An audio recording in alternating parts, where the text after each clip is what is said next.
Baik, langsung saja ke pengertian yang pertama, yaitu asuransi. Pengertian asuransi, menurut Kamus Besar Bahasa Indonesia atau KBBI yang dapat diakses secara daring, pengertian asuransi merupakan pertanggungan di antara dua pihak, yang mana satu pihak memiliki kewajiban untuk membayar iuran, sedangkan pihak lain berkewajiban memberi jaminan secara penuh kepada pembayar iuran bila terjadi sesuatu yang menimpa atau terkait barang milik pembayar, sesuatu dengan perjanjian yang telah dibuati. Fungsi utama 1. Memberi kepastian. Asuransi akan memberikan kepastian terkait pembayaran dan ketidakpastian akan kerugian. Pasalnya, kerugian dapat dikurangi dengan perencanaan administrasi yang lebih baik. Jadi, asuransi membantu membebaskan pemegang polis dari tugas yang begitu sulit untuk mengatur sejauh mana kerugian yang bisa terjadi terhadap suatu hal. 2. Pengertian perlindungan. Fungsi utama selanjutnya dari asuransi ialah untuk melindungi dari kemungkinan terjadinya kerugian. Kerugian ini tidak pasti akan datang atau waktu datangnya dan bila terjadi risiko. Seseorang dapat menderita kerugian entah sebesar apa tanpa adanya asuransi. 3. Pembagian risiko. Oleh karena risiko bersifat tidak pasti, kerugian yang timbul dari risiko pun tidak pasti. Saat risiko terjadi, tentunya umumnya kerugian yang ditimbul akan ditanggung oleh mereka yang terkena risiko. Berikut adalah jenis-jenis asuransi. 1. Asuransi jiwa. Demi melindungi keluarga karena kematian dini atau kematian selama masa polis, kita dapat memanfaatkannya adanya asuransi jiwa. Pasalnya, asuransi ini memberikan penanggungan jika keluarga dan yang diasuransikan mengalami kematian karena hal-hal tertentu. 2. Asuransi berjangka. Sebagai bentuk paling umum dari asuransi jiwa, asuransi berjangka berarti kita membayar resmi untuk jangka waktu yang telah disepakati. Jika mengalami kematian dalam jangka waktu tersebut, dana pertanggungan milik kita akan diberikan kepada keluarga. 3.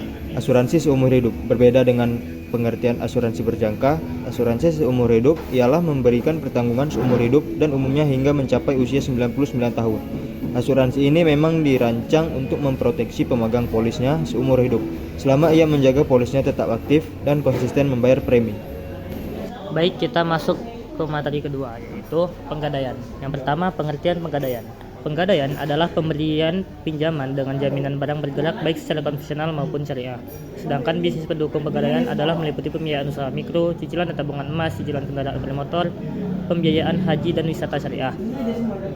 Yang kedua, yaitu jenis penggadaian secara umum. Yang pertama, penggadaian konvensional. Penggadaian konvensional menurut hukum perdata memiliki prinsip tolong-menolong. Dalam usaha tersebut, keuntungan penggadaian adalah bunga dan biaya administrasi. Peminjam atau debitur dari penggadaian juga harus menyerahkan harta benda bergerak yang bisa digadaikan atau dijaminkan. Yang kedua, penggadaian syariah. Penggadaian syariah merupakan akad perjanjian antara pihak pemberi pinjaman dengan pihak yang meminjam uang. Hal ini dimaksudkan untuk memberikan ketenangan bagi pemilik uang atau jaminan keamanan uang yang dipinjam. Mungkin untuk teman-teman yang bertanya apa perbedaannya, beban pada gadai konvensional adalah bunga, sedangkan beban pada gadai syariah adalah biaya pemeliharaan. Barang gadai pada gadai konvensional dapat dilelang, sedangkan pada gadai syariah, barang gadai dapat dijual. Untuk yang ketiga, yaitu tugas penggadaian. Tugas penggadaian adalah layanan keuangan keputusan Menteri Keuangan Nomor 39 Tahun 1971. Tugas pokok penggadaian yaitu membina perekonomian masyarakat golongan ekonomi menengah ke bawah dengan menyalurkan kredit atas dasar hukum gadai. Masyarakat ekonomi menengah ke bawah yang difokuskan adalah para petani, nelayan, pedagang kecil, dan industri kecil lainnya yang bersifat produktif. Industri kecil itu seperti kaum buruh atau pegawai negeri dengan ekonomi lemah dan bersifat konsumtif. Selanjutnya ada juga kontribusi dalam pencegahan pemberian pinjaman yang tidak wajar. Pinjaman yang tidak wajar itu seperti ijon, penggadaian gelap, dan praktik riba lainnya. Yang kedua, menyalurkan kredit maupun usaha-usaha lainnya yang bermanfaat terutama bagi pemerintah dan masyarakat.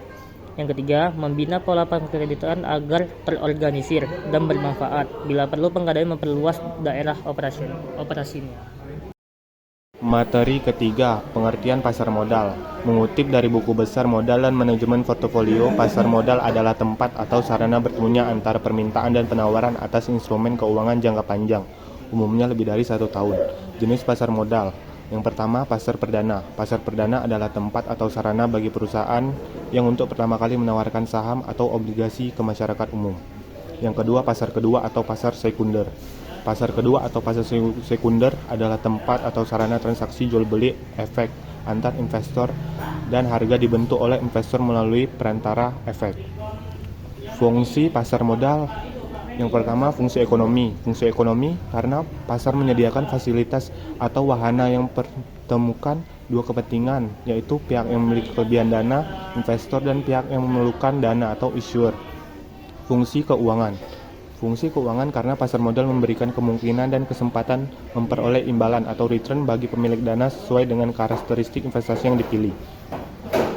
Instrumen pasar modal. Yang pertama, reksadana. Reksadana merupakan salah satu alternatif investasi bagi investor, khususnya investor yang tidak memiliki banyak waktu, keahlian, dan pengetahuan yang memadai untuk berinvestasi, namun tertarik untuk berinvestasi di pasar modal. Yang kedua, saham. Saham dapat didefinisikan sebagai tanda pernyataan modal seorang atau pihak badan usaha dalam suatu perusahaan atau perseroan terbatas.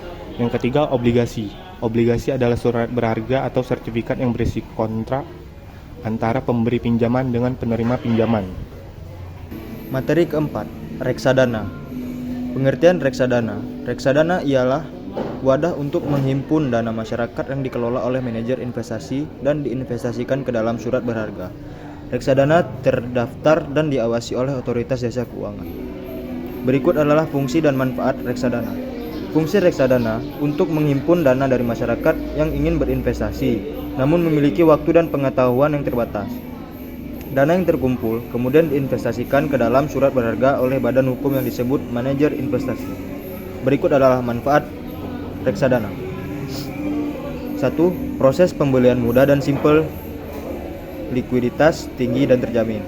Beban biaya terjangkau, pengelolaan oleh pihak yang profesional dan ahli. 3. Aman dan pengawasan dijamin OJK. Tak butuh modal besar. 5. Opsi produk beragam dan fleksibel. Sekian, terima kasih.